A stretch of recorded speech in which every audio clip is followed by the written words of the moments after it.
the last leaf. In a little district west of Washington Square, the streets have run crazy and broken themselves into small strips called places. These places make strange angles and curves. One street crosses itself a time or two. An artist once discovered a valuable possibility in this street. Suppose a collector with a bill for paints, paper, and canvas should, in traversing this route, suddenly meet himself coming back, without a cent having been paid on account. So, to quaint old Greenwich Village, the art people soon came prowling, hunting for north windows and 18th century gables and Dutch attics and low rents. Then they imported some pewter mugs and a chafing dish or two from 6th Avenue and became a colony. At the top of a squatty, 3-story brick, Sue and John Z had their studio. John Z was familiar for Joanna. One was from Maine, the other from California. They had met at the table d'hôte of an 8th Street Delmonico's, and found their tastes in art, chicory salad, and bishop's sleeves so congenial that the joint studio resulted. That was in May. In November, a cold, unseen stranger, whom the doctors called pneumonia, stalked about the colony, touching one here and there with his icy fingers. Over on the east side, this ravager strode boldly, smiting his victims by scores, but his feet trod slowly through the maze of the narrow and moss-grown places. Mr. Pneumonia was not what you would call a chivalric old gentleman. A mite of a little woman with blood thinned by California zephyrs was hardly fair game for the red-fisted, short-breathed old duffer. But John Z he smote, and she lay, scarcely moving, on her painted iron bedstead, looking through the small Dutch window panes at the blank side of the next brick house. One morning the busy doctor invited Sue into the hallway with a shaggy, gray eyebrow. "She has one chance in, let us say, 10, he said, as he shook down the mercury in his clinical thermometer. "And that chance is for her to want to live. This way people have of lining you on the side of the undertaker makes the entire pharmacopoeia look silly. Your little lady has made up her mind that she's not going to get well. Has she anything on her mind? She wanted to paint the Bay of Naples some day," said Sue. "Paint? Hush. Has she anything on her mind worth thinking twice? A man, for instance." "A man?" said Sue, with a Jew's harp twang in her voice. "Is a man worth? But no, doctor. There is nothing of the kind." "Well, it is the weakness then," said the doctor. "I will do all that science, so far as it may filter through my efforts, can accomplish. But whenever my patient begins to count the carriages in her funeral procession, I subtract 50% from the curative power of medicines. If you will get her to ask one question about the new winter styles in cloak sleeves, I will promise you a 1 in 5 chance for her, instead of 1 in 10. After the doctor had gone, Sue went into the workroom and cried a Japanese napkin to a pulp. Then she swaggered into John Z's room with her drawing board, whistling ragtime. John Z lay, scarcely making a ripple under the bedclothes, with her face toward the window. Sue stopped whistling, thinking she was asleep. She arranged her board and began a pen and ink drawing to illustrate a magazine story. Young artists must pave their way to art by drawing pictures for magazine stories that young authors write to pave their way to literature. As Sue was sketching a pair of elegant horse-show riding trousers and a monocle of the figure of the hero, an Idaho cowboy, she heard a low sound, several times repeated. She went quickly to the bedside. Johnsie's eyes were open wide. She was looking out the window and counting backward. 12, she said, and little later, 11, and then 10, and 9, and then 8, and 7, almost together. Sue looked solicitously out of the window. What was there to count? There was only a bare, dreary yard to be seen, and the blank side of the brick house 20 feet away. An old ivy vine, gnarled and decayed at the roots, climbed halfway up the brick wall. The cold breath of autumn had stricken its leaves from the vine until its skeleton branches clung, almost bare, to the crumbling bricks. "What is it, dear?" asked Sue. 6, said Johnsy, in almost a whisper. "They're falling faster now. 3 days ago there were almost 100. It made my head ache to count them. But now it's easy. There goes another one. There are only 5 left now." "5 what, dear?" "Tell your Sudie." "Leaves. On the ivy vine. When the last one falls I must go too. I've known that for 3 days. Didn't the doctor tell you?" "Oh, I never heard of such nonsense," complained Sue with magnificent scorn. "What have old ivy leaves to do with your getting well? And you used to love that vine so, you naughty girl. Don't be a goosey. Why, the doctor told me this morning that your chances for getting well real soon were. Let's see exactly what he said. He said the chances were 10 to 1. Why, that's almost as good a chance as we have in New York when we ride on the streetcars or walk past a new building. Try to take some broth now, and let Sudie go back to her drawing, so she can sell the editor man with it, and buy port wine for her sick child, and pork chops for her greedy self."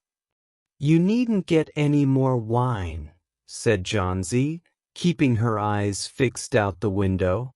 "There goes another. No, I don't want any broth. That leaves just 4. I want to see the last one fall before it gets dark. Then I'll go too." "Johnsy, dear," said Sue, bending over her, "will you promise me to keep your eyes closed? And not look out the window until I am done working?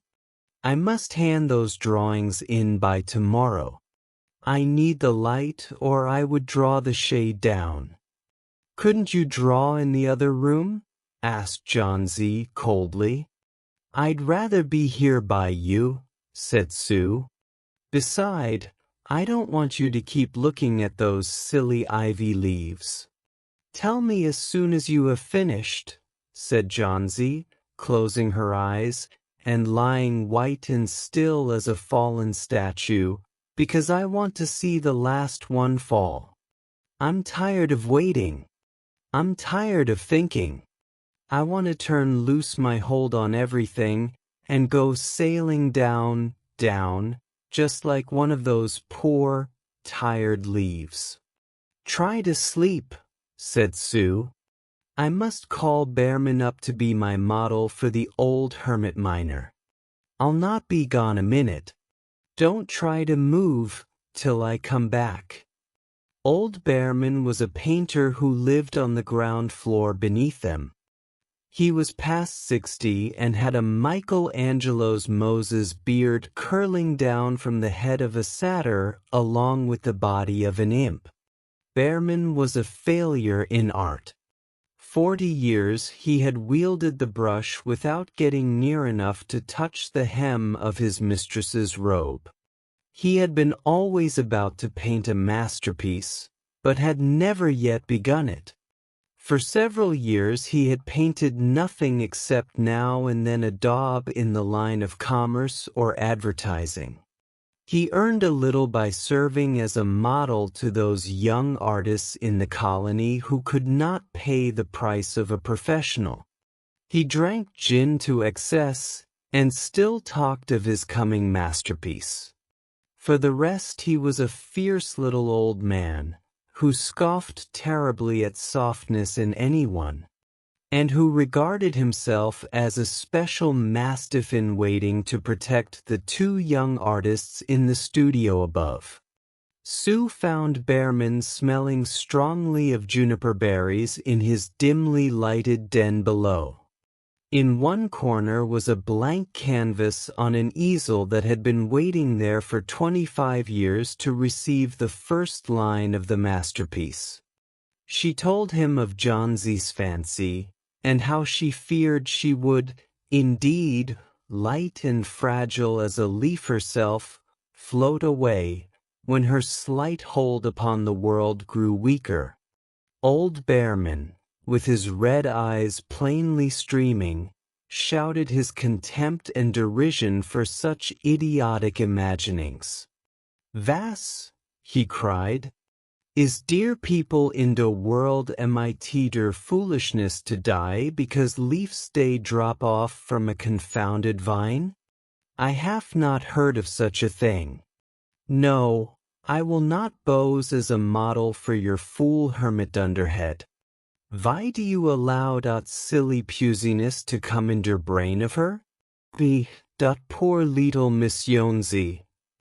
She is very ill and weak," said Sue, "and the fever has left her mind morbid and full of strange fancies.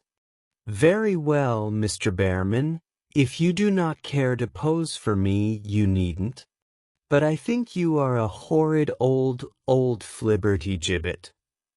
"You are just like a woman," yelled Behrman. "Who said I will not pose? Go on. I come mit you. For half an hour I have been trying to say that I am ready to pose. This is not any place in which one so good as Miss Jonesy shall lie sick. Some day I will paint a masterpiece, and we shall all go away. Yes. Johnsy was sleeping when they went upstairs." Sue pulled the shade down to the windowsill and motioned Behrman into the other room. In there they peered out the window fearfully at the ivy vine. Then they looked at each other for a moment without speaking. A persistent, cold rain was falling, mingled with snow. Behrman, in his old blue shirt, took his seat as the hermit miner on an upturned kettle for a rock. When Sue awoke from an hour's sleep the next morning, she found Johnsy with dull, wide-open eyes staring at the drawn green shade. "Pull it up, I want to see," she ordered in a whisper. Wearily Sue obeyed. But lo! After the beating rain and fierce gusts of wind that had endured through the livelong night, there yet stood out against the brick wall one ivy leaf. It was the last one on the vine. Still dark green near its stem, with its serrated edges tinted with the yellow of dissolution and decay, it hung bravely from the branch some 20 feet above the ground. "It is the last one," said Johnsy. "I thought it would surely fall during the night. I heard the wind. It will fall today, and I shall die at the same time." "Dear, dear," said Sue, leaning her worn face down to the pillow. "Think of me. If you won't think of yourself, what would I do?" But Johnsy did not answer. The lonesomest thing in all the world is a soul when it is making ready to go on its mysterious, far journey. The fancy seemed to possess her more strongly as one by one the ties that bound her to friendship and to earth were loosed. The day wore away, and even through the twilight they could see the lone ivy leaf clinging to its stem against the wall. And then, with the coming of the night, the north wind was again loosed, while the rain still beat against the windows and pattered down from the low Dutch eaves. When it was light enough, Johnsy, the merciless, commanded that the shade be raised. The ivy leaf was still there. Johnsy lay for a long time looking at it, and then she called to Sue, who was stirring her chicken broth over the gas stove. "I've been a bad girl, Sudie," said Johnsy. "Something has made that last leaf stay there to show me how wicked I was. It is a sin to want to die. You may bring me a little broth now, and some milk with a little port in it, and, no, bring me a hand mirror first, and then pack some pillows about me, and I will sit up and watch you cook." An hour later she said, "Sudie, some day I hope to paint the Bay of Naples." The doctor came in the afternoon, and Sue had an excuse to go into the hallway as he left. "Even chances," said the doctor, taking Sue's thin, shaking hand in his. "With good nursing you'll win. And now I must see another case I have downstairs. Behrman, his name is some kind of an artist, I believe. Pneumonia. He is an old, weak man, and the attack is acute. There is no hope for him, but he goes to the hospital today to be made more comfortable." The next day the doctor said to Sue, "She's out of danger. You won. Nutrition and care now, that's all." And that afternoon Sue came to the bed where Johnsy lay, contentedly knitting a very blue and very useless woolen shoulder scarf, and put one arm around her, pillows and all. "I have something to tell you, White Mouse," she said. "Mr. Behrman died of pneumonia today in the hospital. He was ill only 2 days. The janitor found him the morning of the first day in his room downstairs, helpless with pain. His shoes and clothing were wet through and icy cold. They couldn't imagine where he had been on such a dreadful night. And then they found a lantern, still lighted, and a ladder that had been dragged from its place, and some scattered brushes, and a palette with green and yellow colors mixed on it, and, look out the window, dear, at the last ivy leaf on the wall. Didn't you wonder why it never fluttered or moved when the wind blew? Ah, darling, it's Behrman's masterpiece. He painted it there the night that the last leaf fell." The end.